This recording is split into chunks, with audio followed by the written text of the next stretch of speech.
안녕하세요. 남인의 책방입니다. 오늘도 책을 하나 읽어봅니다. 얼마 전에 교보문고에 갔다가 좋은북스 출판사가 모여져 있는 코너가 있더라고요. 그래서 거기에 있는 책을 한번 봤는데 거기서 김혜진 작가님의 나는 가끔 나의 안부를 묻곤 해 라는 책을 보고 이렇게 낭독을 또 하게 됐습니다. 김혜진 작가님의 책이 또 여러 권이 있더라고요. 다음에 또 그것들도 읽어볼 수 있도록 하겠습니다. 오늘도 편안하게 들으시면서 안녕히 주무세요.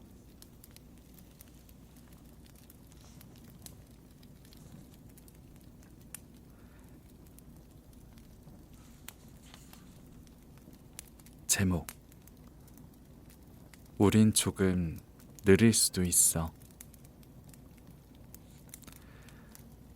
우리의 꿈은 조금 느릴 수도 있다. 가끔은 조급함에 뛰기도 하고 모든 게 버거워 멈출 수도 있다. 그렇지만 그럴수록 조금 더 묵묵히 나아가야 한다. 그러다 보면 단 하루도 쓸모없게 버려진 하루는 없을 것이다. 잔뜩 얼룩진 마음에 손을 얹고 심호흡을 하자. 너무 이 순간에 매몰되어 도피하듯 살아가지 말자. 무거운 것을 잠시 내려두고 이 밤을 산책하듯 걷자.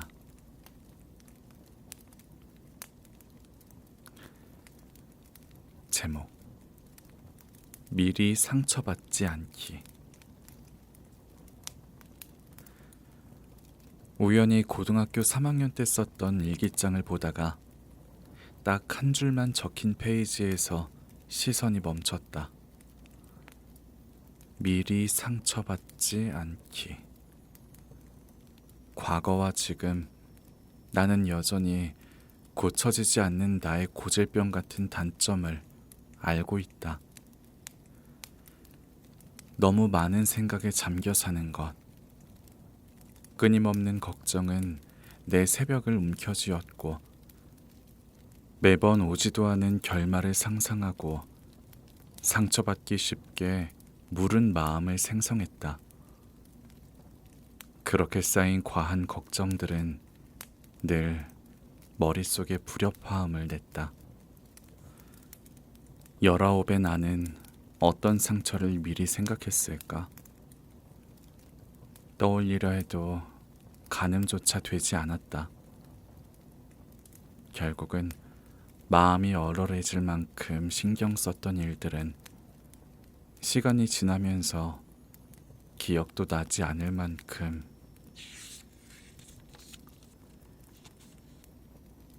쉽게 잊혔다는 거겠지.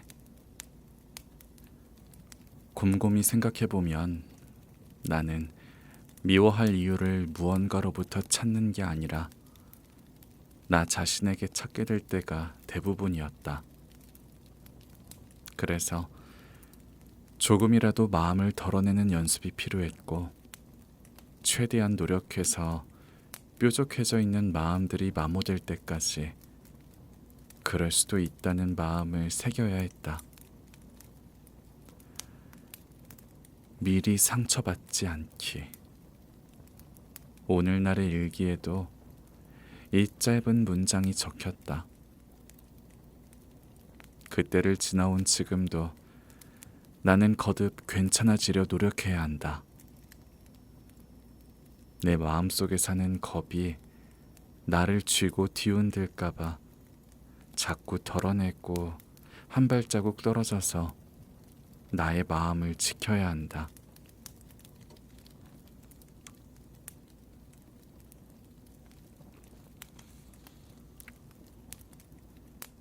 제목: 온전해지기.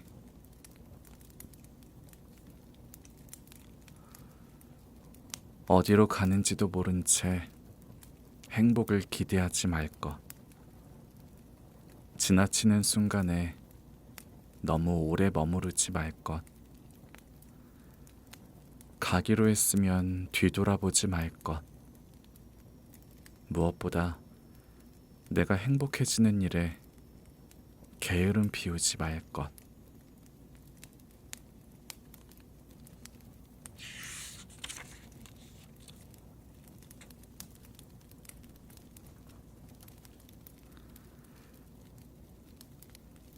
제목: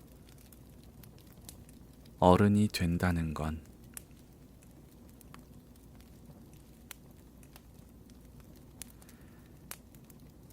내가 아이였을 땐 늘 자유로워 보이던 어른을 부러워했었고, 정작 어른이 됐을 땐 솔직한 마음을 표현하고 이해받을 수 있었던 아이가 부러웠다. 아이는 자주 마음을 존중받고, 어른은 자주 마음을 침묵했다. 어른의 당당함을 닮고 싶어 했던 아이와 그런 아이의 해맑음을 그리워하는 어른. 아무래도 시간이 흐를수록 무표정의 나날이 많아지고, 뱉은 말 뒤에 따라오는 무거운 책임감과 차마 자유롭지 못했던 하루가 가끔은 버거워 이 현실을 잘 몰랐고 마모되지 않았던 그 시절이 그리워지는 거겠지. 때론 솔직해지지 못하고, 때론 용기 있게 뱉어도 쉽게 묵인되는 현실 때문에 결국 해맑지 못했던 하루 끝엔 켜켜이 쌓인 마음의 잔해물들이 나를 괴롭혔다. 아이의 시선에서 바라봤던 자유로움의 뒷면엔 오히려 나를 초라하게 만들 때가 많았고, 타인의 말들이 삶을 잔뜩 어질러 놓기도 했고, 새로운 도전은 괜히 허울뿐인 야망으로 칭해지기도 했다. 그러니 그때처럼 해맑은 하루를 보낸다는 건 어른이 된 우리에게 가장 어려운 숙제와도 같다.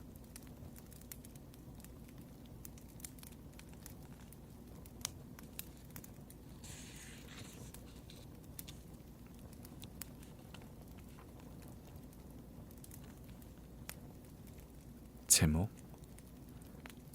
오늘을 살아갈 것. 요즘은 지나치게 배려하지 않는 연습을 하고 있어요.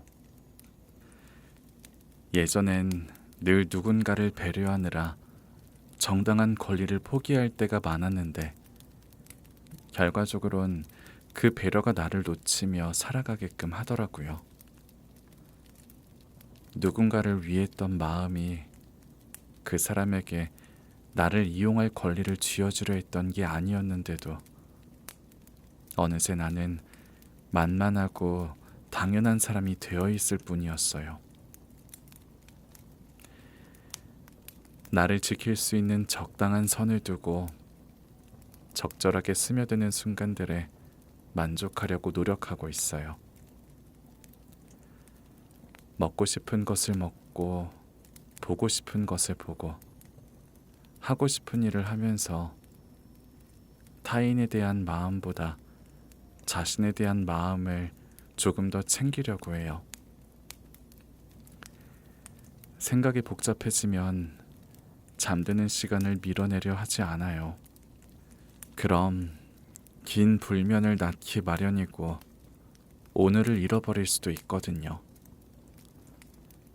적당하게 힘주고 적당하게 끝내면서 적당한 오늘을 살아가는 거죠.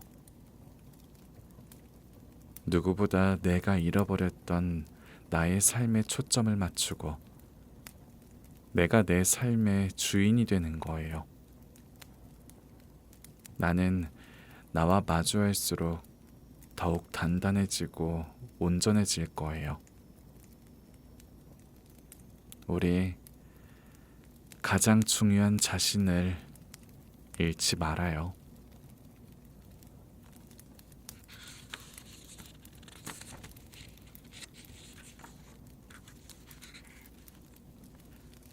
제목: 나아가기 위해 뒤돌아보지 않는 연습을 한다.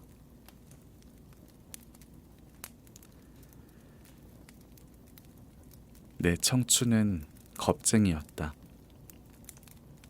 내일이 기대되지 않는 오늘을 살아가면서 무뎌지고 무색해진 순간들 덕에 자주 과거에 살았다.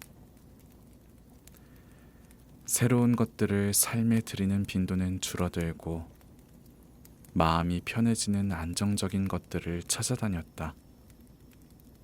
그러다 누군가 자신이 여태 살아왔던 것들을 과감히 버리고 불완전한 꿈을 찾으러 가는 모습을 보면 그 용기가 너무 부러웠고, 행복은 그렇게 용기 있는 사람들만의 특권이라 생각했다. 낯선 것들은 쉴 새 없이 흔들리는 내게 큰 불안 요소였고, 그 사람들처럼 용기가 없었던 나는 조금씩 삶의 나를 가둬두고 다그쳤다. 겁을 잔뜩 먹고 벌벌 떨면서 변명으로 막아둔 말들이 밤새 내게 쏟아졌다. 아무것도 하지 않는 삶은 내가 어디로도 갈 수 없게 꽁꽁 묶어두었다. 그러던 와중에 글을 쓰는 일은 내 삶에 잃어가던 것을 유일하게 붙잡을 수 있는 용기이자 구원이 되었다. 가본 적 없던 길로 발걸음을 떼기까지 나는 무수히 많은 용기를 내야 했다. 그래서 나는 나아가기 위해 과감히 버리는 연습을 한다. 성장은 어제에 연연하지 않으면서 내일을 생각하는 오늘을 살아가는 것이었다. 나는 나아가기 위해 뒤돌아보지 않는 연습을 한다. 결과적으로 그것은 내 행복을 찾는 일이었고, 삶은 조금씩 내 것이 됐다.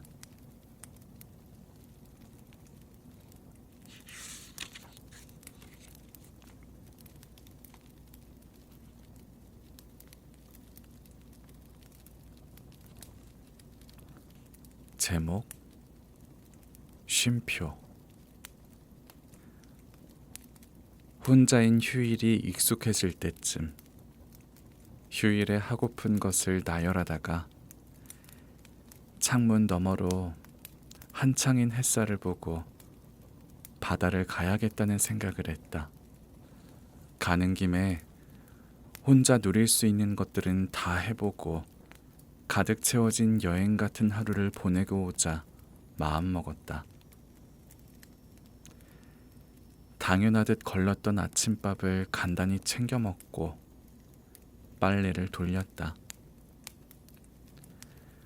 빨래가 돌아가는 시간에는 씻고 나갈 준비를 하고, 세탁기가 다 돌아가면 햇빛이 잘 드는 곳에 널은 뒤 카메라와 돗자리를 챙겨 집을 나섰다. 너무 오랜만에 느껴보는 한적한 버스의 풍경. 출근길의 지옥 같은 풍경과는 사뭇 다르다는 것만으로도 지금의 나를 위안하기엔 충분했다. 버스에서 내려 곧장 바닷가로 향하지 않고 그 근처 골목을 걸었다. 사람들이 살아가는 풍경을 보고 개슴츠레하게 눈을 감고 낮잠을 자고 있는 고양이를 카메라에 담기도 하고, 우연히 마주한 골목에 있던 잡화점에서 마음에 드는 노트와 펜을 구매하기도 했다. 그리고 바닷가로 발걸음을 옮겼다. 파도와 꽤 가까운 자리에 돗자리를 펴고 앉아 노트와 펜을 꺼내 한참 동안 글만 썼던 것 같다. 글이 막히는 순간엔 고개를 들고 고요한 파도 소리를 들었다. 소리를 들으면 들을수록 마음속 가득 채워졌던 어떤 것들이 조금씩 비워져 가는 듯 했다. 외로움과 지루함이 공존하는 삶 속에서 인간관계든 상처든 무엇이든 익숙해지려고만 했지 정작 나에게 손 내미는 방법은 잊고 살았던 게 아닌가 싶었다. 어제까지 나를 괴롭히던 소란스러운 생각들은 파도처럼 밀려가고 누군가의 마음을 들어주지도 헤아려 주려고 애쓰지 않고 온전히 나 자신을 내려두는 시간. 특별히 맛있는 음식을 먹지 않아도 그리웠던 사람을 만나지 못했어도 사람과의 거리를 계산하지 않고 적당한 마음으로 지내는 괜찮은 하루. 내겐 외로워질 때면 누군가에게 의지해야만 숨이 쉬어지던 시절이 있었다. 외로움은 결코 익숙해지고 싶지 않은 감정이었다. 가끔은 나를 혼자 두지 말라고 소리치기도 했고 잊혀지는 것이 두렵고 무서워서 상대방의 마음을 확인해야만 안도의 숨을 돌리곤 했다. 내 감정을 인정하고 오롯이 받아들이기 시작했을 때부터 나는 조금씩 온전해질 수 있었고 언젠가부터 혼자일 때 할 수 있는 것들을 하기 시작했다. 영화를 보고 노래방을 가고 책을 읽고 요리를 하고 내가 나에게 무엇이 하고 싶은지를 물어보고 답하면서 소소하게나마 나를 채우려고 애써 노력한다. 그러다 막힌 것만 같았던 숨이 쉬어졌다. 고독은 나를 면밀히 바라볼 수 있는 기회가 되어준다. 우리에게는 놓치고 떠나간 것들보다 온전히 남겨진 것들과 후에 남겨질 것들을 생각하는 시간이 조금 더 필요하다. 그래야 좁디 좁은 감정의 터울이 아닌 조금 더 넓고 여유로운 감정을 느낄 수 있을 테니까. 내일이면 이 바닷가에서 즐기는 느긋한 여유가 사라지고 또 정신없이 마음과 머리를 쓰면서 난 또 익숙해지려 하겠지만 그건 내일의 일일 뿐 내일에 대한 걱정은 조금 미뤄두기로 한다. 오늘은 오늘로써 이미 충분하니까.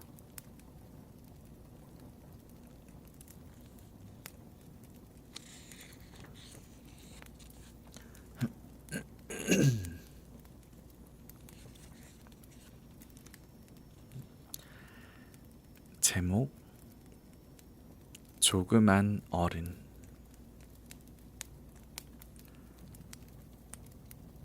다 무너진 줄로만 알았는데 더 무너질 게 남았다는 사실. 이 사실이 나를 죽어가게 할 때가 있다. 아주 강한 비바람도 어떻게든 버텼고 큰 흔들림에도 꽉 부여잡으며 꿋꿋이 두 다리에 힘을 주며 서 있는데 누군가로부터 불어온 작은 바람에 견뎌온 것들이 무색하게 힘없이 무너져 버리는 거지. 실은 나는 단단하고 강해서 버틸 수 있었던 게 아니라 한낱 작은 바람에도 무너질 수 있는 사람이었는데 악착같이 합리화하면서 긴 시간을 삼켜낼 뿐이었다. 어른이란 단어가 내 삶 속에서 익숙해질 때쯤이면 슬퍼지는 것도 익숙해질 줄 알았다. 나는 크디 큰 어른이 될 줄 알았는데 아주 조그만 어른이 되어 있었다.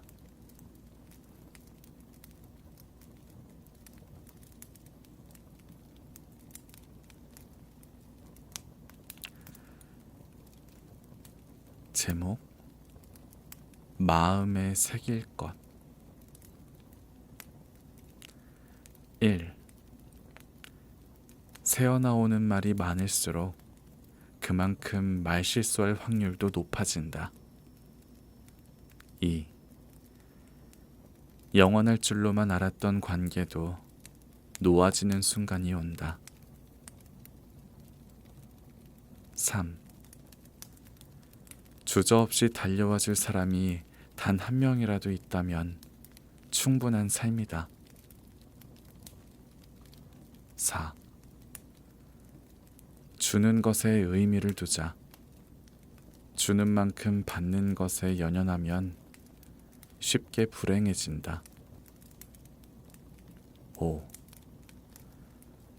도덕책 같은 말처럼 남을 배려하고 착하게 살아가는 것보다 그냥 내 주관을 밝히며 소신껏 살아가는 게 낫다.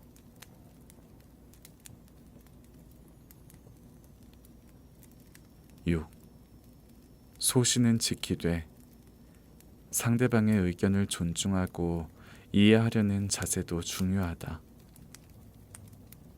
내가 늘 옳을 순 없으니.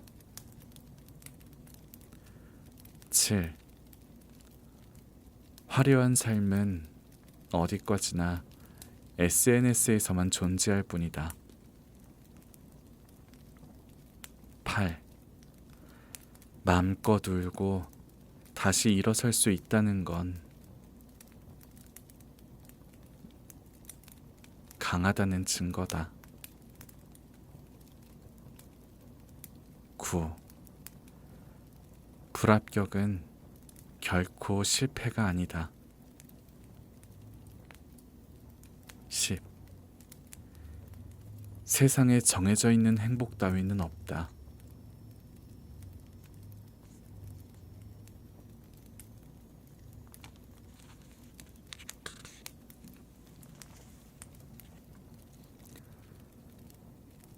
제목 지켜야 하는 것. 한 발자국이면 떨어질 것 같은 벼랑 끝에 내몰려 있대도 아직은 한 발자국 정도가 남아있다고 다독여주는 말에 나는 다시금 힘을 주고 앞으로 나아가려고 했을지도 모른다. 아무리 위태로운 곳에 서 있더라도 우리는 힘주어 지켜야 하는 것들이 있다. 그건 누군가가 될 수도 있고 짙은 어둠에서도 함부로 다정하게 빛나는 나의 청춘일 수도 있다.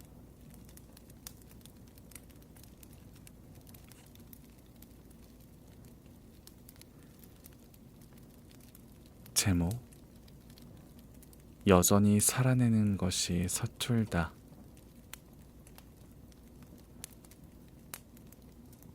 하얀색 알약에 기대지 않고는 긴 밤을 견뎌낼 수가 없었다.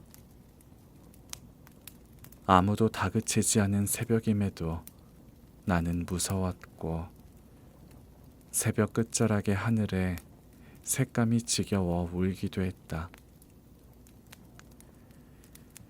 잊지 못해 살아간다는 책 속의 문장에 고개를 끄덕여도 보고 어딘가로 도망간다는 말만 반복하는 글에 한참을 정지했다. 살아가는 일은 대부분 권태롭고 자주 의미를 찾지 못하다가 아주 가끔 간절해지는 것들을 위해 살아가는 것 같기도 하고,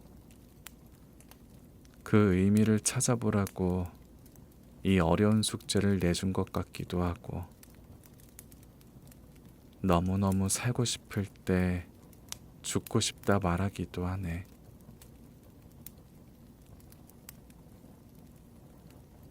나는 여전히 살아내는 것이 서툴다고 여긴다.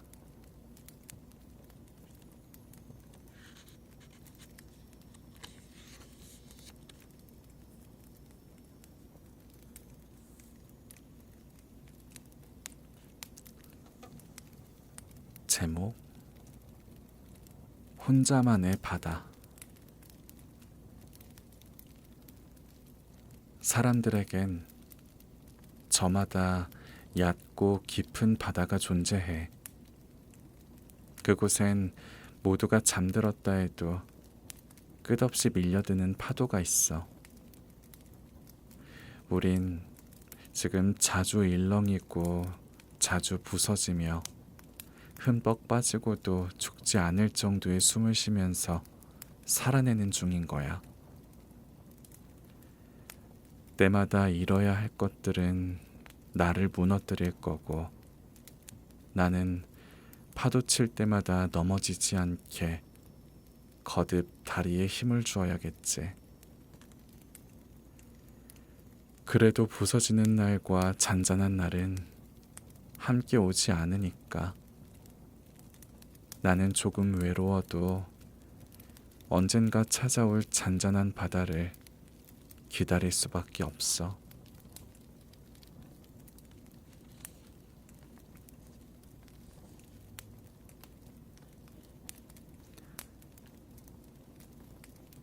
제목: 무엇도 될 수 없을 것 같았던 내가 무엇이라도 되어가는 중이었다.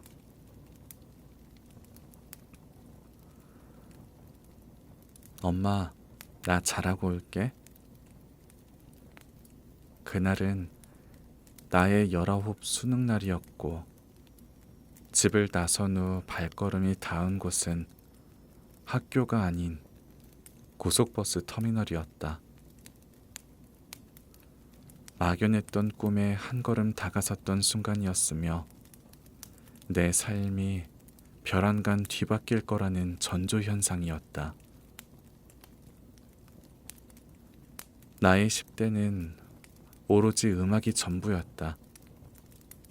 일평 남짓한 방에서 피아노와 스피커 하나에 귀 기울여 노래하고, 무대에 오르고 사람들의 응원을 받고 꽤 많은 가요제에 참가했다. 크고 작은 환희와 속상함이 존재했지만 행복했고, 조금 늦은 19살 가을에 왔던 기회는 꿈을 이룰 수 있는 내 마지막 운이었다.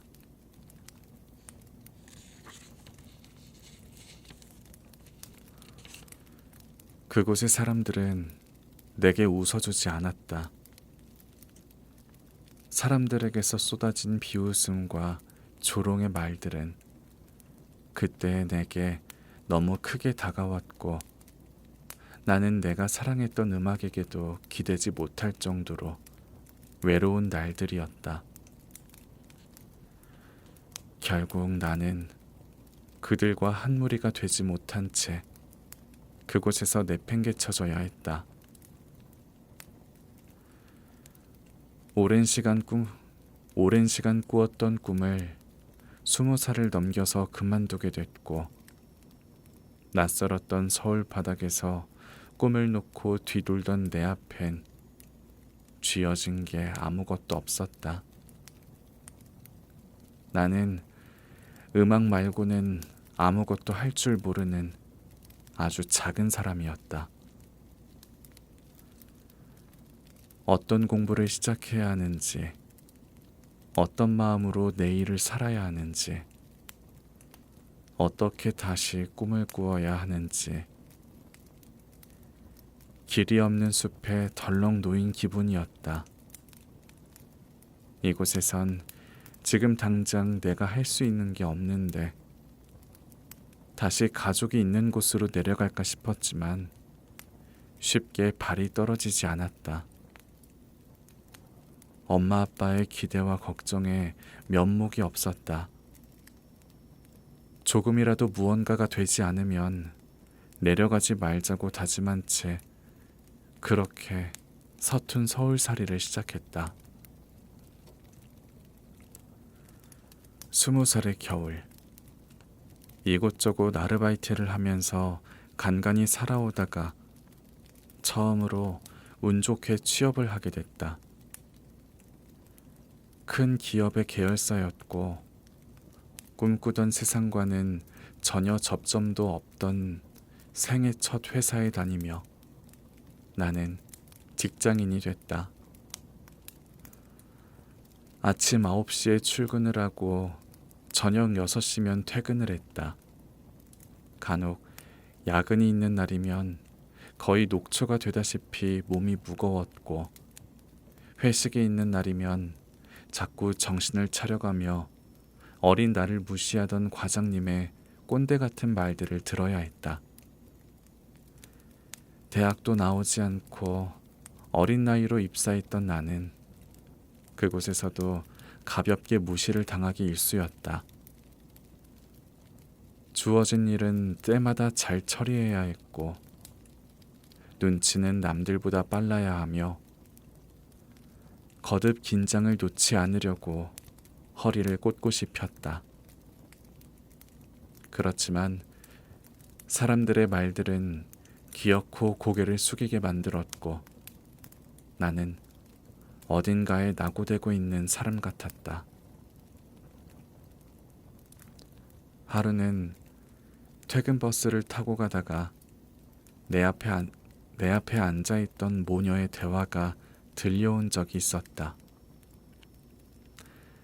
저녁은 뭐 먹고 싶어? 엄마가 해준 김치찌개.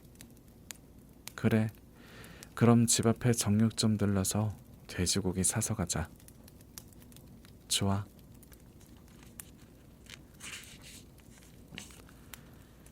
평범한 대화였지만 내겐 이 대화가 그리도 먹먹했다. 나도 엄마 김치찌개 진짜 좋아하는데. 문득 너무 보고 싶어진 엄마를 생각하다 집 앞 버스 정류장에 내려서 곧장 엄마에게 전화를 걸었다. 평소엔 할 말만 짧게 하고 통화를 끊었는데 그날따라 엄마에게 오늘 있었던 사소한 일들을 쉴 새 없이 늘어놓으며 괜히 투정 섞인 말을 툭툭 던졌다. 엄마는 내 말을 다 듣고 잠시 말이 없다가 은근한 목소리로 말했다. 오늘 많이 힘들었구나, 우리 딸. 힘들면 내려와도 돼. 엄마는 그냥 우리 딸이 내려와서 엄마랑 같이 살았으면 좋겠어. 너무 보고 싶어. 나는 엄마에게 들은 말 몇 마디에 가던 길을 멈추고 울먹이다가 급히 전화를 끊어버렸다. 작은 무엇이라도 되어보겠다고 견디며 넘겨버렸던 현실이 여전히 버거웠나 보다. 엄마와의 통화가 끝난 뒤에도 삶은 변한 것 없이 지겨운 일상을 반복했다. 그러다 유일하게 여유를 부리던 주말에 방 청소를 하다가 한동안 잊고 지냈던 상자 하나를 꺼냈다. 자취를 시작할 때 최대한 짐을 줄이고 가라던 엄마의 말에도 한 상자 가득 실었던 악보들과 작사 노트가 들어있던 상자였다.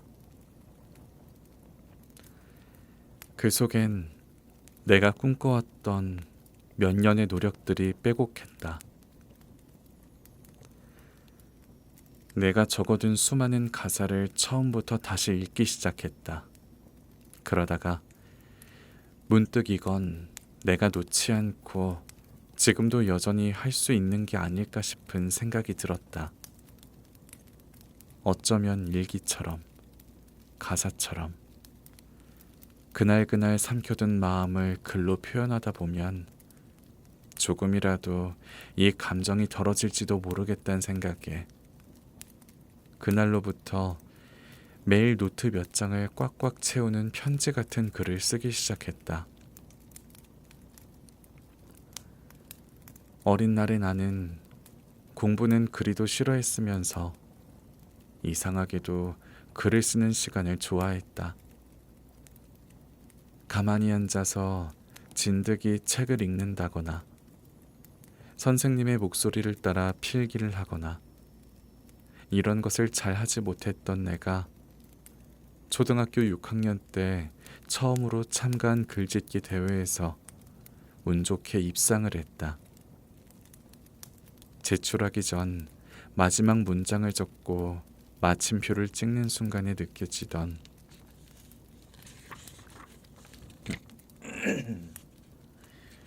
미묘한 희열감은 내가 글을 좋아하게 만든 이유였다.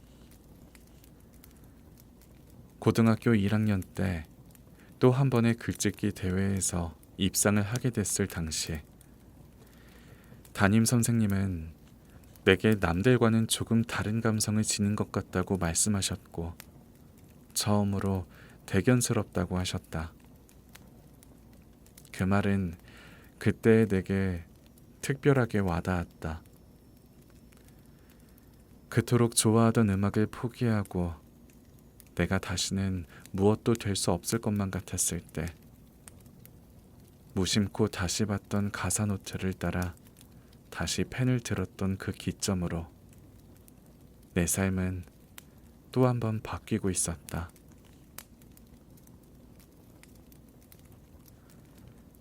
마냥 어둡기만 할 것 같았던 나의 청춘은 조금씩 변화했다. 글은 자꾸 고개를 숙이던 자존감과 꿈꾸지 않고 현실과 타협했던 지겨운 일상에서의 유일한 환기구였다. 잃어가던 나를 붙잡아주던 유일한 구원이었고 잘 살아가고 싶은 용기였다. 어떤 것을 쥐고 살아가야 할까에 대한 해답을 자꾸 건네고 허물어지던 마음에서 얻은 너무도 값진 꿈이었다. 나뿐만 아니라 누군가가 다녀갈 수도 있는 일기장이 있으면 좋겠다는 작은 용기로 종이 속에 갇혀있던 글들을 인스타그램 계정에 올리기 시작했다. 그 일기장에는 점차 사람들이 다녀갔다.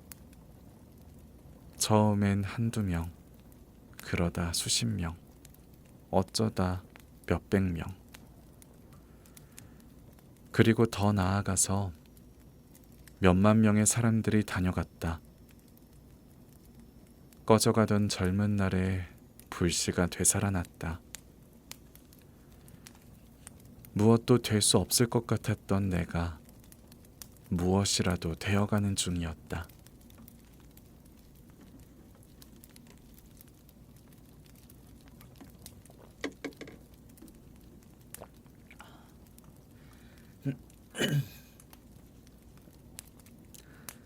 나는 더 많은 시간 동안 글을 쓰고 싶어졌다.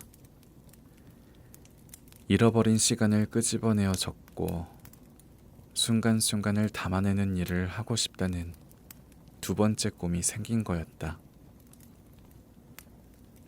하고 싶은 게 생겼던 나는 버거웠던 날의 끝에 나를 은근하게 감싸주던 엄마의 말이 떠올랐고 머뭇거리다가 엄마에게 전화를 걸었다. 엄마, 나 내려가고 싶어. 내려가도 돼?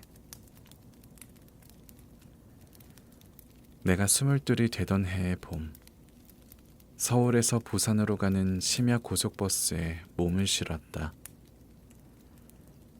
19살의 부푼 가슴을 안고 손에 꿈을 꼭 쥔 채 올랐던 그 가을의 고속버스와 스물둘 봄의 공기는 사뭇 달랐다. 22살의 내가 다시 반짝거렸다.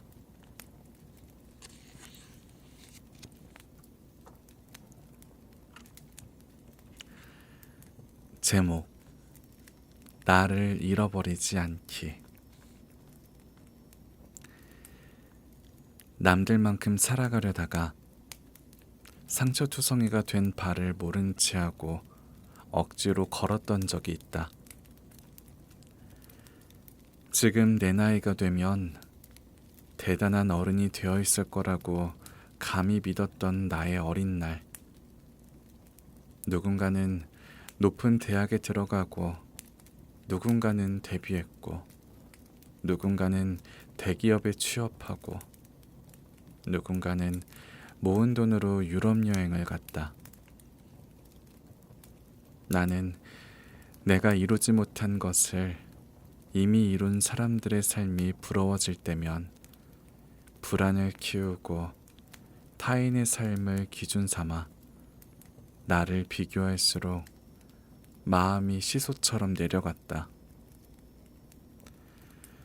온 힘을 다해 견딘 오늘 하루가 마음에 들지 않고 내 처지를 탓하며 나를 볼품없게 깎아내리기 일쑤였다. 나는 내게 어떤 타인이 되려고 그리 상처를 준 걸까? 불행은 누군가의 모습을 나 자신에게 찾을 때부터 비롯했다. 내 불행의 기준점이 타인이었다는 것 자체부터 나는 나를 사랑할 준비가 되어 있지 않은 사람이었다. 누군가보다 나은 삶이라고 해서 굳이 행복해지는 것도 아니다. 그보다 더 중요한 건 가지려고 하는 것보다 내게 불필요한 것을 버리는 것이다. 타인이 어떻게 살아가고 어떤 것을 이뤄냈고 어떤 것을 가지고 살아가느냐가 중요한 게 아닌, 나는 어떻게 살아가고 어떤 것을 이뤄냈고 어떤 것을 가지고 살아가느냐에 더욱 초점을 두어야 한다. 내 모습을 직면하고 부족한 부분을 감싸주고 숨기기보다 변화시키려 노력하고 행복의 기준을 내게서 찾는 것이다.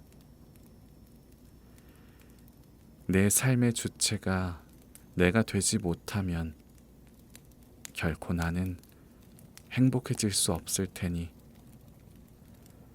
더는 누군가를 쫓지 않아도 느리고 더디다고 해서 너무 낙담하지 않아도 된다.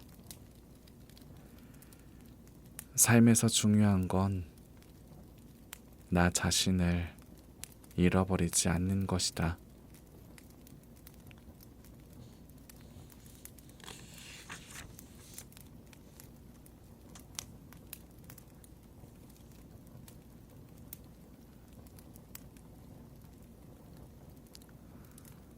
제목: 기준 미달.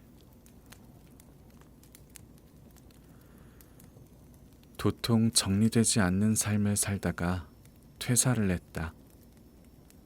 퇴사 후에 행복한 몇 개월을 살아가다 현실적인 문제들을 부딪히다 보면 편안함에 익숙해지다가도 나는 또 어떻게 앞으로 나아가야 할지에 대한 불안이 거듭된다. 바쁜 사람들 속에서 혼자 멈춰 있는 기분.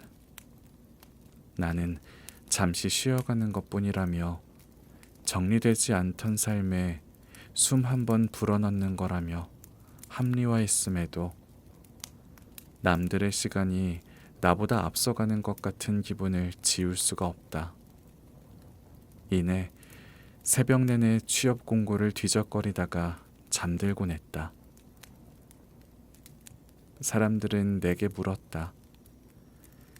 대학 졸업은 했는지, 어떤 전공을 했는지, 지금은 어떤 일을 하며 사는지, 월급은 어느 정도인지, 적금은 들고 있는지, 모아둔 돈은 얼마쯤인지, 그 와중에도 연애는 잘 하면서 사는지,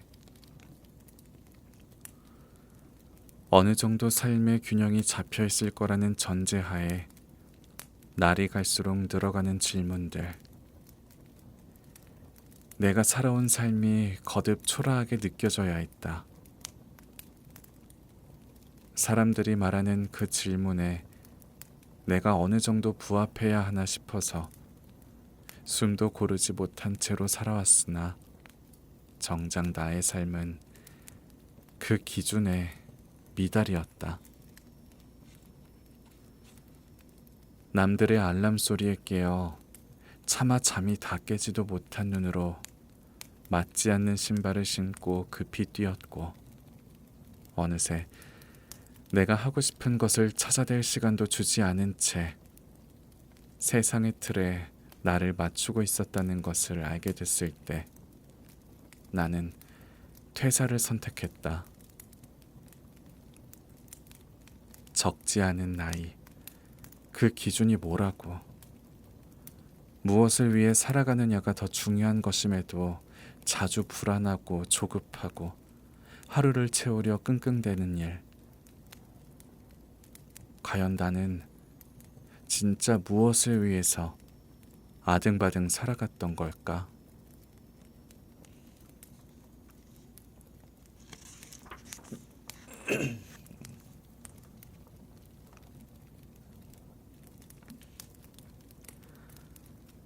제목, 버티는 마음. 마음에 힘을 주는 일은 꽤 긴 시간을 버티기가 어려웠지만 그 힘이 풀리는 일은 나의 모든 노력이 무색해질 만큼 쉬웠다.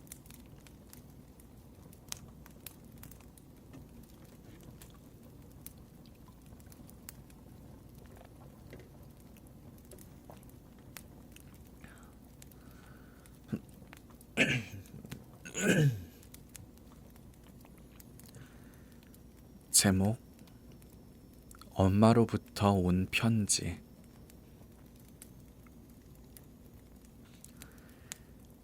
너는 망설이지 않았으면 좋겠다. 주변을 의식하고 불안의 목소리는 애쓰고 삼키면서 기어이 포기하게 되더라도 네가 나중이 되어 오늘을 후회하지 않았으면 좋겠구나. 딸아, 세상을 살아보니 그때 하지 못해 후회하는 내가 넘쳐난다. 너는 누구보다 너로 잘 살아주라. 어디 가서 울지 말아라.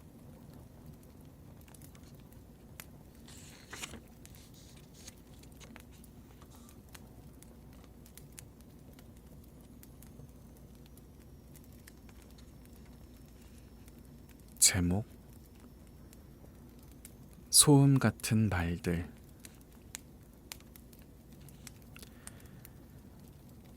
날카로운 소음 같은 말들이 나를 핥히고 갈 때 머릿속에선 종일 그 말들이 남겨져 나를 볼품없게 만든다.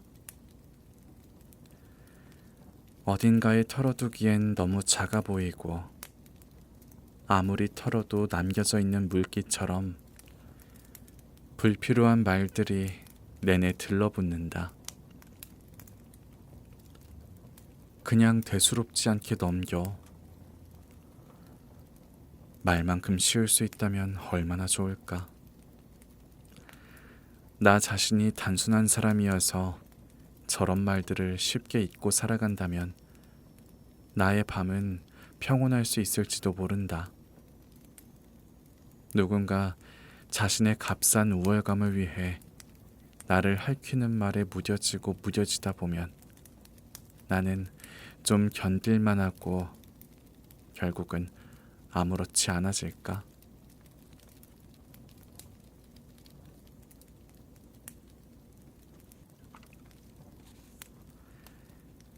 제목 꿈.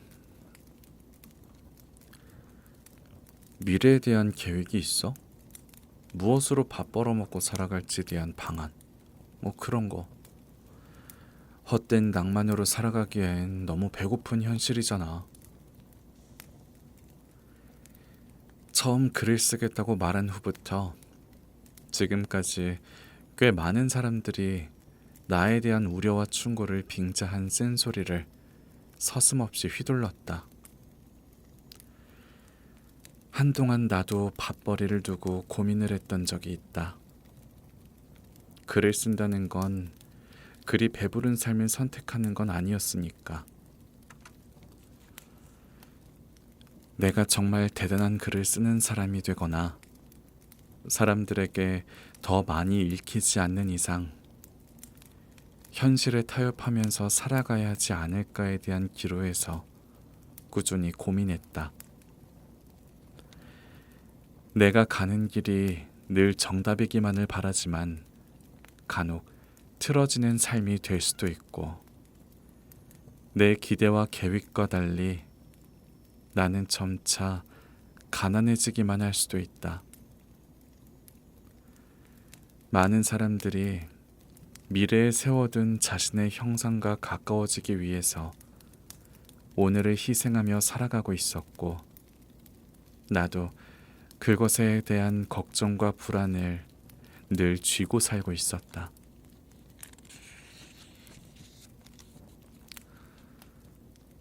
각종 적금이 계좌에서 빠져나가고 통장 잔고에 438원이 남아 있었을 때 나는 코끝이 차가워지던 거리를 걷고 있었다. 주머니 속엔 500원짜리 동전 2개뿐이었고 눈앞에 보인 붕어빵 가게에 들러 붕어빵 3개가 든 하얀 봉투를 받아들었다. 통장 잔고에 대한 초라함도 잠시 뜨뜻한 붕어빵 한 입을 베어문다. 그래도 맛있는 건 맛있네. 우울했는데. 내 행복은 가끔 통장 잔고에 맞춰서 타협되곤 했다. 힘겹게 손에 쥔 돈들이 순식간에 통장에서 빠져나가고 그 흔한 여행 한 번 없이 매 시간을 꼭 담아서 살았는데 그리 남는 순간들이 없다는 건 분명 조금 슬픈 일이긴 했다. 누군가는 나태하게 낭만만 꿈꾸는 백수라고 부르기도 했고 순간마다 생각나는 글을 휴대폰에 기록하던 내게 휴대폰 좀 그만 들여다보라며 타박을 하기도 했다. 그럼에도 글을 쓰기로 다짐한 건 내가 기댈 수 있는 유일한 구원이기 때문이다. 마음을 쓸 수 있는 일은 낮은 마음에 허우적대는 내게 여전히 꾸준한 행복을 가져다 준다. 누군가가 다시 한번 미래에 대한 계획이 있냐고 묻는다면 나는 이제 답을 한다. 내 꿈은 책방 겸 소품샵을 운영하는 거야. 그곳에선 내가 직접 종이로 제보한 책을 판매하고 제본한 책을 판매하고 그 외에 글과 사진에 관련한 소품도 진열하고 작은 작업실도 한 공간에 둘 거야. 그러다가 내 글을 읽어주는 사람을 만나면 서로의 사는 이야기도 하는 거야. 어때? 이 정도면 괜찮지 않아? 내가 이 답을 했을 때도 누군가는 또 헛된 낭만을 사고 파는 일을 하는구나 라고 생각할 수도 있겠지. 그렇지만 낮은 곳이든 높은 곳이든 그런 것으로 누군가의 꿈을 폄하할 수는 없는 일이다. 나는 그저 아직 완성되지 않은 하나의 이야기일 뿐이고, 그러니 타인이 보는 내 모습이 조금 지루할지도 모른다. 누군가에게 읽힐 수 있어 다행이다 싶은 밤, 나는 누군가의 시간을 사는 일을 하고 있다.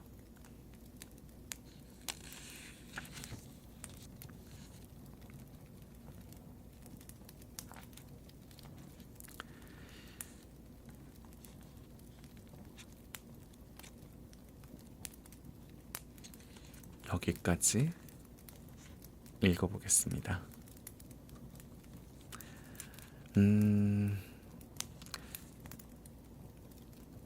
제가 여러 가지의 책들을 낭독해서 올렸지만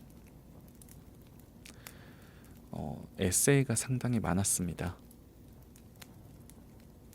되게 많은 에세이들을 읽었었고, 지금 제가 갖고 있는 에세이 책들만 해도 한 50권 정도 되는 것 같아요.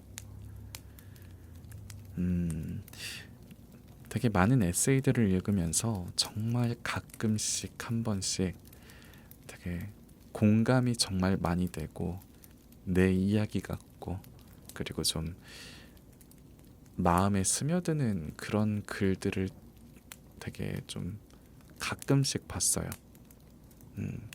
그런 스며드는 책들이 있더라고요. 이걸 짧게 읽으면서도 참 스며드는 내용들이 정말 많았고 공감도 되게 많이 됐던 그런 책이었던 것 같아요.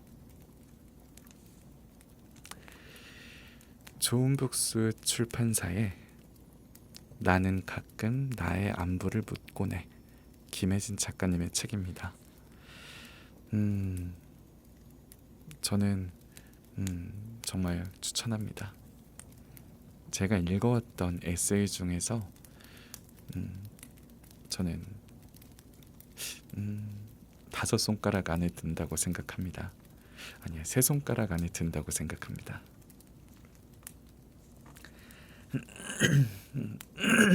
오늘 너무 목이 좋지 않아서 계속 막 이런 소리를 냈는데, 다들 안녕히 주무시고요.